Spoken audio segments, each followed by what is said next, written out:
Greetings everyone, welcome to Music is a Journey. I'm Peter. Today's video is going to be for Jack at the CD Cave. He has over 800 subscribers and he's trying to make that push to reach 1,000. So he has created a thread about numbers and he wants us to show albums or bands or even song titles that have numbers in the names. Now, I want to say, I will, of course, put the link to Jack's original video down below. A lot of people I've seen have already been doing this video. It came up about a week ago, so I've seen quite a few people so far. But I also want to mention that recently Jack uploaded a video where he and his wife rank the top 7 Styx albums in their own preferential order, and that was such a nice video. He and his wife Debbie were sitting outside. Debbie has such a charming smile, such a charming lady, so it was really wonderful to see the two of them together talking about Styx. They both really like Styx, so that was such a nice video. So I will put the link to that video as well. Okay, so I decided to, so when I first saw Jack's video, I thought, okay, this sounds fun. And I thought I had an idea to do a video based on the number 23. I had this idea, probably 2-3 years ago now. It's all in here on this computer and this laptop. There is a 10-page Word document of video ideas. Many of them are years old now and I still haven't got to them yet. But anyway, I thought this is a good chance for me to include the number 23 in a video. And then I thought, why not do a video of prime numbers? Why not? Yes, so of course a prime number is a number that can only be divided equally in whole integers, whole numbers by itself. So for example, 7 can only be divided by 1 or 7. There are no other options. If you divide 7 by 2, you get 3.5, and that's not a whole number. So I am going to pick the 10 prime numbers, starting from 1 and going up to 23. So here we go. First on the list, this is an album by Yanomaki, and it is called Hikko, what is it called? Hikko Komogomo, which is kind of a funny sounding word in Japanese, but what it means is a blend of joys and sorrows. Yanomaki's career started with the release of her first single, in July of 1999, which was the month that I arrived in Japan when I first came here to start living. So, as I've said many times when I talk about her, I often feel we jointly embarked on a new episode in our lives at the same time, in the same month. Anyway, she continued on until about 2009, and then after that there was a gap where she didn't release anything. So this was the first album to be released in a while, first full-length album, and it was available exclusively only through Tower Records. So anyway, there is a track on here. The very first track is called Ippo, which means one step. So for number 1, Yanomaki's Ippo, one step. Number 2. So number 2, we're going to go with Spirit of the West's 7th album called Two-Headed. By this point, Spirit of the West were becoming a really big band in Canada. And I think this is also the last of their albums that remained really popular, where they actually had songs that I would hear on the radio. After that, things just... I think they did one album with the Vancouver Symphony Orchestra. They did one more album minus one of the members, and then there was a long gap before they did one more album. Anyway, this is Two-Headed. There were a couple of singles off of this one here. One of them is Mildred, which was sung by Jeff Kelly. I suddenly drew a blank on his name. John Mann and Jeff Kelly, one of the original members. And then there was another song on here called Tell Me What I Think. So Spirit of the West, that was Tell Me What I Think, was also on the radio. Spirit of the West started out in the early 80s as a folk trio, singing Celtic type, folk acoustic type songs. But after one of the members left, they brought in a new fellow, and he had a little bit more musical ability. He could play accordion and he could play bass and guitar, and so they started to gradually electrify their sound. By the 4th album, they brought in Linda McRae, who could play bass and accordion as well and do some female backing vocals. So this new guy, Hugh McMillan, got moved over to other positions in the band. And then for their next album, they brought in a drummer. And so for 3 albums, they had that lineup of those 5 members. But this was the last one to feature those 5 members. And yeah, the last album that I'm aware of that actually had songs on the radio. Anyway, for 2, it is Two Headed by Spirit of the West. Probably this is around 1995 it is. Okay.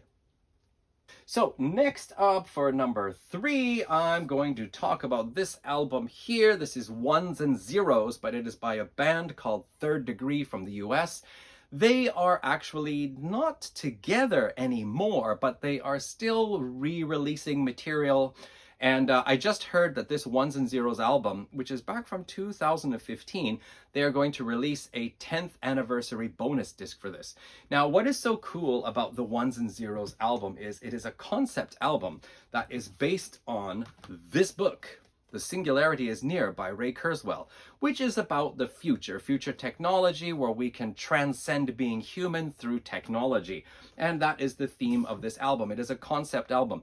This album, I found out about it because it ended up in, I think it was the top 5 or top 10 albums of the year on Prog Archives. And what I would do is in January, I would check what are the top albums from the previous year, and then I would order a few of them. So that's how I knew about it. And I really liked the album so much, I wrote a very nice review, and then the bass player and also backing vocals, Robert James Pashman, he saw my review, he contacted me, and then I arranged to buy other albums of the band from their website. And he gave me some kind of, special deal. So that was really nice. I also got this bonus disc of like a cover song. So that was really cool. Anyway, this is a progressive rock band. They've got multiple vocal parts on some tracks. They've got some heavier rocking stuff. They've got some keyboard type things. They've got gentler melodies. There's quite a good variety of stuff.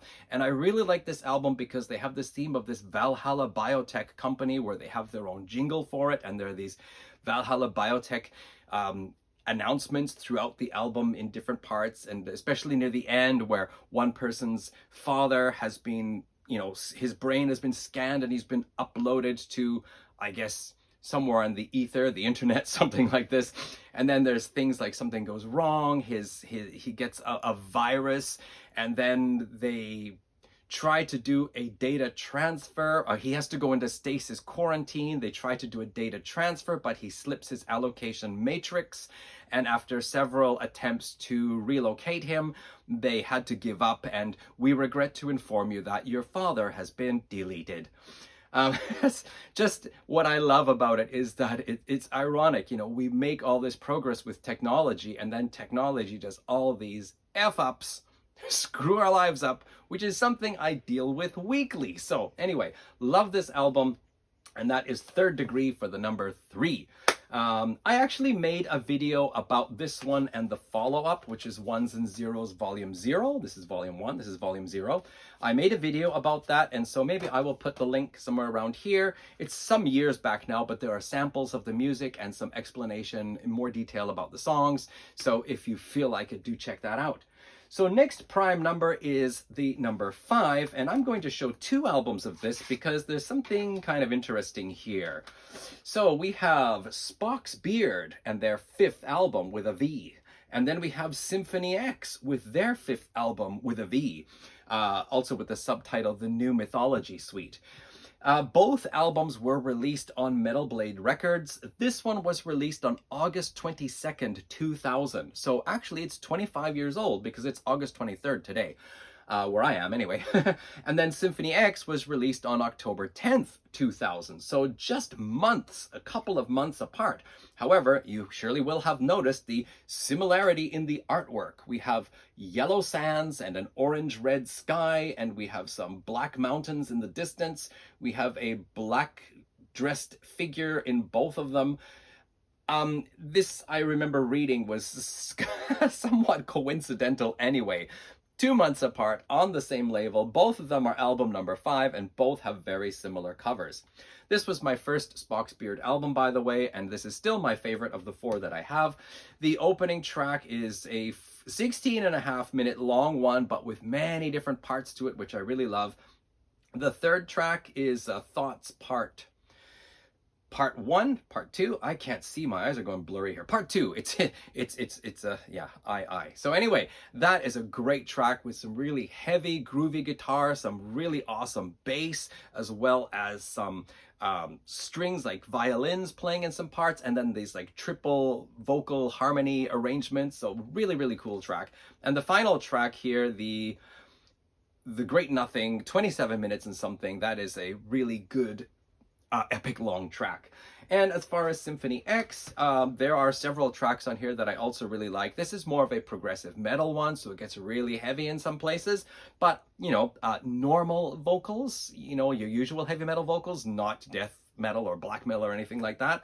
And some also really cool acoustic parts with acoustic guitar and piano. And it's also a progressive metal album. So yeah, and actually even symphonic progressive metal. There are some symphonic parts. So both of these albums really cool, both of them entitled 5, and yeah, all that I said.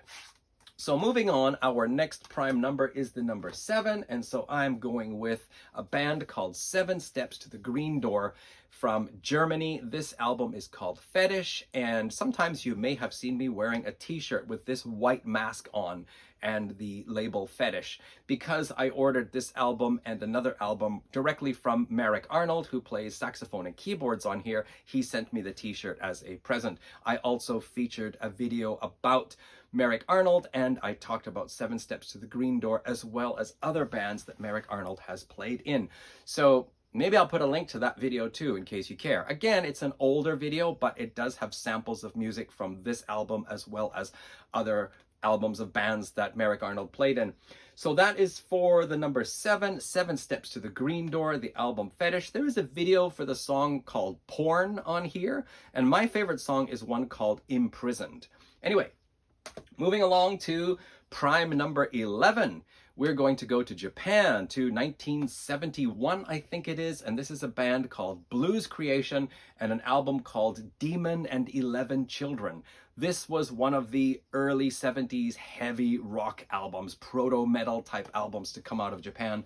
And the guitarist on here, I've forgotten his name now, but he was quite well known. And I don't remember if it was him or the guy from Flower Travelin' Band, but one of them went to England and got influenced by the British scene in the late 60s and brought that back to Japan. And then either Flower Travelin' Band or Blues Creation. I remember Blues Creation got their name because that guitarist guy really liked The Creation. So maybe it was him. Anyway, a very heavy rock album from the early 70s, and particularly the title track, Demon and 11 Children, which is 11 minutes long. That is a really good example of proto-metal. So our next prime number is 13, and so we're going to go to Saga and their album Generation 13. So the story behind this is that Saga were asked to write music for a US TV series called Cobra.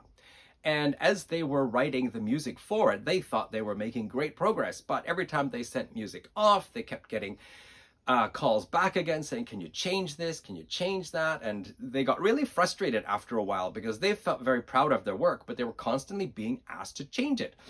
And that album, that music ended up coming out on an album called Steel Umbrellas, which is Saga's lowest rated album the last time I checked Prog Archives. So they decided they want to write their own concept story and write their own music for it without anybody telling them what to do. And that's what came out here. There are 25 tracks on here, and this is about, well, okay, so Generation 13. I guess I have to mention another book. I actually don't remember the title, but I remember reading the concept about this. There were 2 authors, anyway, who wrote a book based on the American generations from a certain time. And I don't remember if it was Confederation or the Civil War, but anyway, they did an analysis of the characteristics of different generations through the US, like continuously. And they found that there was a pattern of 4 different main characteristics that repeated cyclically. And so I don't remember all of them, but one of them was the hero character, and that the last hero character generation that we saw was the generation of World War II. After that, we got the baby boomer generation, and then we got Generation X, and then we got what? The millennials. So we are due for another hero generation, but I think Generation Z, is it? they're not exactly the hero generation as the one before the baby boomers. Anyway, they read that book, somebody in the band did, and thought, let's write about Generation 13. And honestly, I can't remember if Generation 13 is Generation X. Why would X be 13? But anyway, it might be that, or it might be the millennials, or it might be, I don't know, I forget.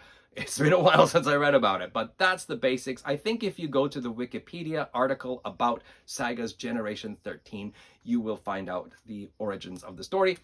This is actually a very interesting, fun, good album. There is just one thing, is that there's a main character who speaks with a strange voice. And I've heard from people's reviews or read in people's reviews that that is the one thing they find distracting and annoying on the album, is the sound of that character's voice.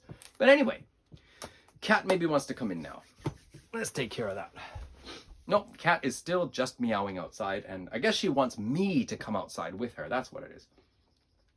So our next prime number is the number 17. And I had to search around a little bit for this one, but I found here on this album by a band called Fish on Friday from their album Quiet Life. When was this now? 2017, 16, around then. There is a track on here called MH17. So Fish on Friday are from Belgium. They formed in 2009. They have released 6 full-length albums as well as a compilation.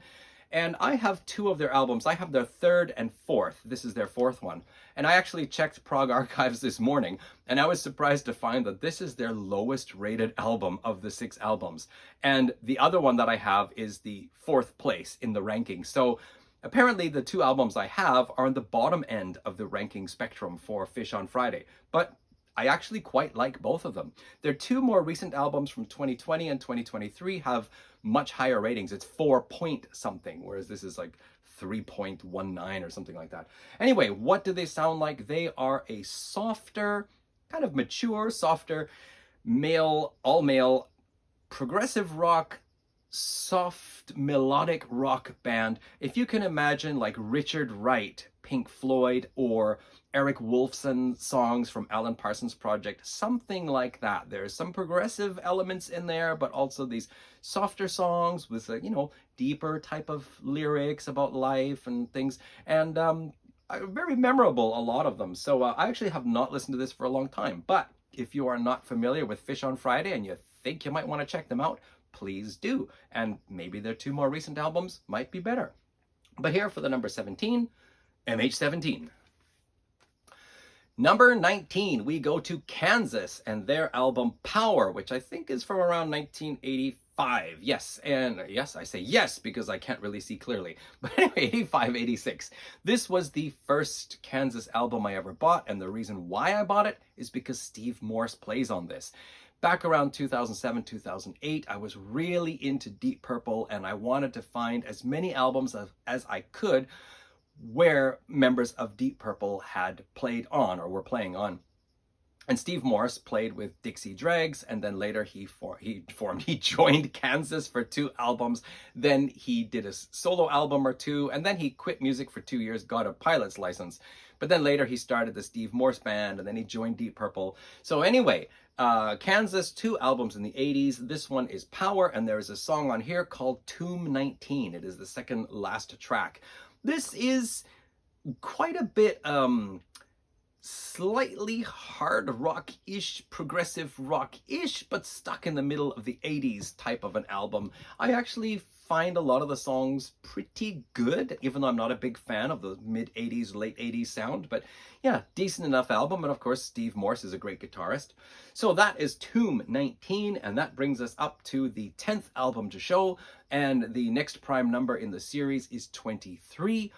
Right, I have been interrupted about 3 times now while trying to introduce this album. This is the band, Jimmy Eat World. This is their album, Futures, and the final track on here is called 23. Exactly, 23.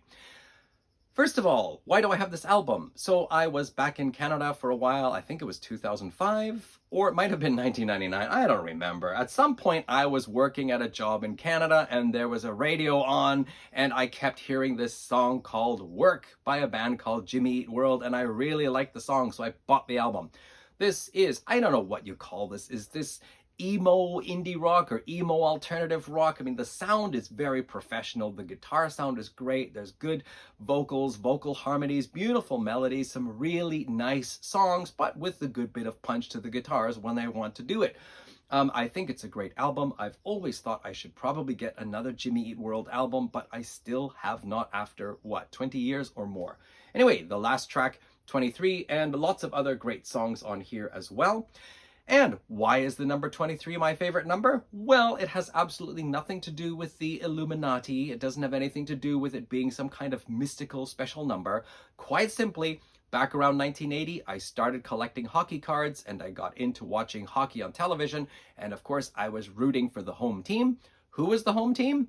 Glad you asked. The home team was the Vancouver Canucks. And their star player at the time was a player from Sweden named Thomas Gradin, and his number was 23. So that is why 23 has remained my favorite number since then. Miko, what are you eating? Are you eating something? Okay, and that's my contribution to Jack's numbers thread. Thank you everybody for watching. Do check out Jack's video links below. And if you haven't already jumped on the thread, why not think about it? Come up with your own approach if you like. Thanks again for watching, everyone. See you in another video. Take care. Bye.